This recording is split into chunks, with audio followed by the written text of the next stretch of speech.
Now let's have a look in the equipment room. This is where I spend a lot of my time during the day. There's the main service section on the right where I have my desk and computer and my Tesla coil and all my equipment and storage of parts and equipment and all the stuff that the students use over here. But right now we're going to look at the self-service section. The self-service section where the students can come in and grab parts on the go. That is, when they're doing lab experiments or whatever, they can just come in and get what they need. If they need an extra resistor or capacitor or a 7400 quad NAND gate or something like that, they can come and get that stuff. Let's have a look first.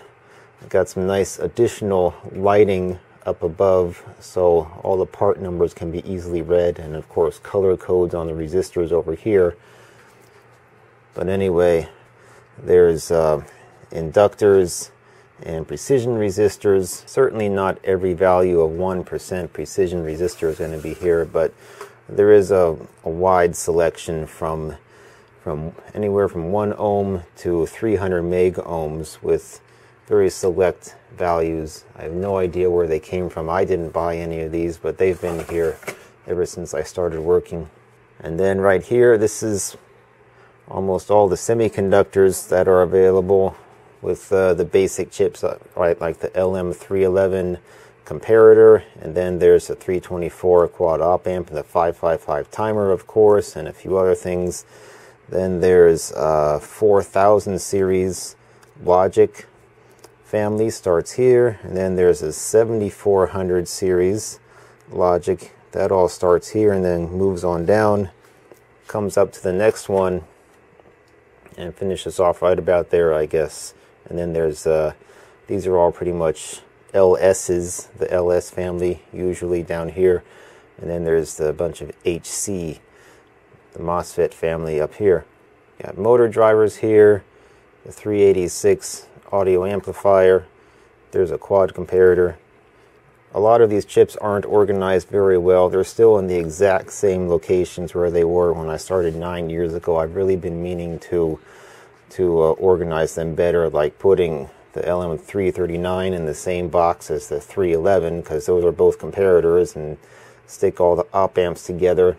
Speaking of op amps, we've got the 741 located right here, along with the LF351, and this little cabinet right here, this is the most commonly used parts right here. So diodes, transistors, all this stuff that get used most often, like all the decade values of resistors here and these decade values of capacitors, very commonly used in a lot of the labs, especially the 1K and 10K resistors. The students go through them very quickly. And got a few transistors in here, and the 1N4148 diode, the 4001, and the germanium diode get used quite a bit. 1 Henry inductor.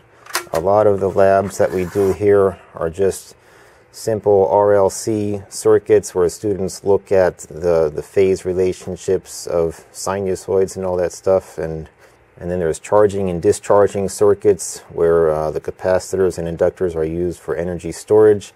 But yeah, somebody took the time years ago to put this toroidal inductor inside a black plastic housing and 2 banana jack plugs on top. Very convenient. And then down here, got some dip switches and other breadboard mountable switches. And in these 2 drawers was some very eye-catching signs that I made up. Although still, students come in here and they ask me, where's the LEDs? I just say, look for the red flashing LEDs. And so eventually they find it. And just got red, orange, yellow, and green in here. I keep my blue and white LEDs in one of my cabinets over there, so they don't walk off. And then 7-segment displays, common anode and common cathode right in here. And I have a 7-segment display tester that I keep in here too, and I think I made another video about that, so I'll link that in. You can get a schematic of that, and also I'll put schematics for these at the end of this video as well. And one more circuit I have up here is just an arrow, blue LED arrow pointing down to this sign, breadboards under table, with more arrows. And still students come in here asking me, where's the breadboards? But anyway, they're right here on these white drawers, and then IC extractors and some IC insertion tools. Now normally the students use their own breadboards, but if they happen to walk in and forget it, or if they rely on their lab partner to provide the breadboard and their lab partner is absent that day, they can always come in here and grab a breadboard for themselves. And up here, just for shits and giggles, I put this antique computer, 2 GB hard drive, a whopping 128 MB of RAM up here.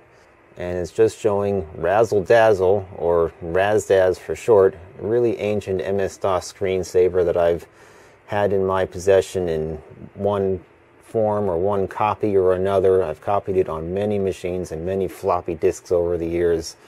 And on days when there's a lot of labs going on, I'll just leave it on constantly, almost all day long, just for something to watch if you got nothing else to do. And finally, for this table, one more thing I have is a bunch of 4-pound Jif peanut butter jars that I put onto this plank of wood and stood them up so I can keep stuff in it. Got a bunch of empty IC tubes and IC plugs, IC tube stoppers, and got some component testers that hardly ever get used. And then here's something that does get used, and I did a quick teardown video of this, the chip tester. So you can plug a 7432 quad OR gate, for example, and then if the chip is good, it'll actually display 32, and you know it's a 7432, and it's working fine. Over here is a bunch more parts. So there's capacitors in these 2 sets of drawers, and then there's fuses right there, and these are transistors, a few other miscellaneous transistors in this bottom one on the left, and then there's Zener diodes in these 2 rows of drawers, and I think I got crystal oscillators in this bottom row here, and regulators, bunch of 7805s and 317s and 7900 series and all that stuff. That's all in there. And then resistors. So these drawers get used a lot, and I have the resistor color code conveniently put onto the back of each little storage bin. So it's very easy to organize these and make sure that you put the right resistor in the right place. And some more parts that get used quite often in a lot of lab experiments is all these potentiometers, 1K, 10K, everything up to 2 megohm. All these pots, usually the 2-watt panel mount variety, and got wires soldered onto them with heat shrink wrapped around the wires at the solder joint. It's always a pain in the ass to maintain these and to make sure that they all have wires and everything, because sometimes they fall off. But both the students and faculty prefer using these more than the little dinky 1-turn through hole pots like these, because it's always a pain in the butt to turn these with the little dinky screwdriver. It's much better when you're playing around with circuits, I think, to use the big pots instead. So it's these pots and all of these parts over here, and the breadboards and stuff down there. Those get used most often for 90% of all the labs that we do here. Everything else on these 8 racks is just extra stuff that I use or students would use for senior projects, or sometimes they might do a personal project and they need a certain transformer or something, and I can give them something for that. I'm just going to quickly point out what's on a lot of these racks. So here we saw the 1-turn pots, then there's multi-turn pots, little dinky through hole, or some of them actually have wires mounted on them, but those come in handy if you need some precision work. And then up here there's the regular 2-watt pots. These are just my backup supply for down here, so when enough of these get burnt up by the students. If they don't have them hooked up right, they burn them up real easily. Then when my supply of these get low, then I just pull some extras from up here and put some wires on them. Got some larger potentiometers up here, big power stuff, big power resistors right down here, and knobs, lots of knobs for 1/8 inch shaft and 1/4 inch shaft. And then speakers, 8 ohm speakers get used once in a while for audio amplifier lab experiments. And a couple more speakers down here. On the next one we got some motors and motors and more motors and some fans, muffin fans, computer fans. Usually the motors that get used most often are these guys right here. I bought these special from Allied Electronics back in 2006 for $16.95 each. These are surplus. These are Automotive power window motors. And I bought 3 left and 3 right. And so the students like to use these for a senior project if they want to make a big robot or they need something with a lot of torque and low speed. These are the things to use. And I always make sure I get them back for other students to use them in the future. And we got motors with encoders and stepper motors here. These get used for 1 or 2 labs throughout the semester. And then we got light bulbs and more light bulbs and more light bulbs. I've kind of organized these a little bit, but still need to go through them, get rid of stuff that we don't need and keep the really good stuff. And then, speaking of good stuff that's always worth keeping, is wall warts. So there's a lot of wall warts up here, all organized according to the voltage that they're rated for. And even then, I have them marked with the rated voltage at the rated current. And then I also measure the output voltage at no load, which if it's an unregulated type with just a simple transformer and a rectifier and a capacitor in there, then it's always going to be higher than the rated voltage at load. So it's always important, I think, to label the no-load voltage so you know what kind of range you're dealing with if you want to use anything like this in a project. And I do have 5-volt regulated. In fact, I might need a bigger box for these things or get rid of a few of them because I've amassed quite a bit over the years. And other voltages regulated, like 19-volt power supplies from laptops. Got some more power supply stuff right here, and these are AC voltage regulators. I've never actually used any of them because AC line voltage is typically very, very reliable. A lot of the stuff I just keep here because of how much of a curiosity it is. And then below that is inductors, big and small. We got some really big 1.35 millihenry Lutron inductors because of their dimmer switch circuits sometimes make a lot of noise for incandescent lamps, and you got to cut down on that. And then there's some more big old inductors, 70 microhenries. Now these are in addition to the inductors that I put in those drawers right there. That's just little tiny inductors that actually fit in those drawers, and anywhere from 10 microhenry, I think, up to 10 millihenry is what I keep in there. And all the bigger stuff is over here. And then down here we got iron cores, so students can make their own inductors if they need to. Lots of miscellaneous iron cores here, and some other iron cores. There's even one that I actually know the specs for it, so that certainly comes in handy. And all these little things, these are nice for jewel thieves. Lots of awesome jewel thief toroids in here. And then just a few more inductors down here. And right there is isolation transformers, these big 1 kVA isolation transformers. Got 4 of them down here.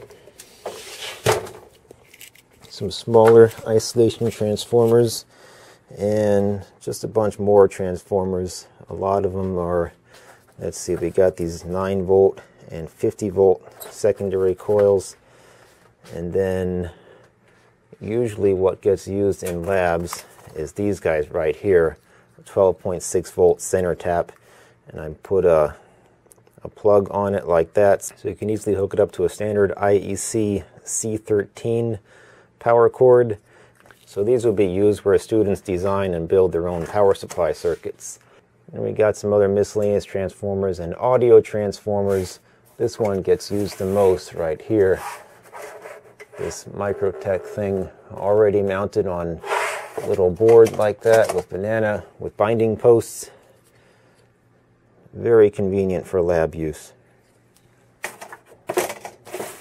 Then coming to the other side, the other wall here, got a bunch of really old, really big analog meters. I actually moved these from down in the basement a while ago when I had to clear out all that stuff, and I still plan on keeping these. Don't know what to do with them yet, but they're really nice, I think. I love this old antique analog meter stuff. And then just a bunch of more parts and stuff from things I've taken apart.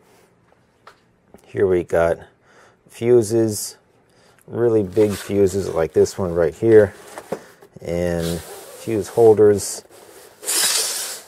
Again, the small fuses like the 5 by 20 millimeter variety, or the 1/4 inch by 1 1/4 inch, those are all in here. All the little dinky glass fuses are in here, but all the big fuses, keep these over here. Even though these hardly ever get used, once in a while they come in handy, especially these inline fuse holders. I really like to use those. And then there's line voltage, 120 volt or 208 volt, 3-phase, all that kind of stuff, and connectors and wall switches and all that stuff here. Going to the top of this one now, we've got relays. And this is another something I've been meaning to organize better for a long time, but never got around to it. I could easily condense these 3 top shelves into a single shelf if I organize them better and get rid of the crap that I don't really need. Now this other shelf here is switches. Lots of different varieties you can see here. Got everything from micro switches to big honkin' Frankenstein knife switches. And then right here we got some miscellaneous power semiconductors. I even got these L298 dual full bridge motor drivers that come in quite handy. Mounted them on these SparkFun breakout boards here because it's really got a not very breadboard friendly package pin configuration on here. So power semiconductors like these MOSFETs that I put in these giant heat sinks, and then full wave bridge rectifiers, and more power semiconductors, diodes, and SCRs in the big hockey puck packages. And then appropriately, right below them is heat sinks.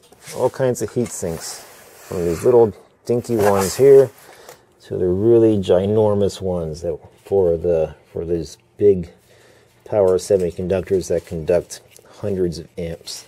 And moving to the top of the next one here, we got capacitors, big capacitors that is, and then circuit boards like perf board and SMT breakout boards. And then there's ribbon cable and various types of connectors and headers, and IC sockets, of course. Those are certainly needed. And then we got a nice box of wire nuts and various other different connectors and terminal strips. And then we got wires. This is 2-conductor non-shielded, and there's single conductor shielded, aka coax, and there's double coax and multi-conductor shielded, and then there's multi-conductor non-shielded or something like that down here. And then finally this one has big spools of wire, lots and lots of wire, different sizes, different types of insulation, different stranded and solid, lots of stuff here. Even got the old 30 gauge Kynar insulated wire wrap wire. Even though we don't do wire wrap anymore, this stuff still comes in handy for a lot of things. And then of course there's the 22 gauge, the best stuff for breadboarding, and big thick wires, rainbow color wires. Then there's non-copper wire here, like steel, and brass wire back here. Uninsulated copper, and then there's enamel insulated copper wire for making inductors and electromagnets or what have you. And then of course we got the really big thick wires up here, and finally at the top, empty spools. Then there's this little table down here with hole punch and office supply stuff, and then there's a couple of DMMs for measuring capacitance and inductance and stuff. And then down here underneath this table, I got some of my own junk just stashed down here, like this Commodore 128, which I have yet to play around with because I'm still waiting for some time to actually do so.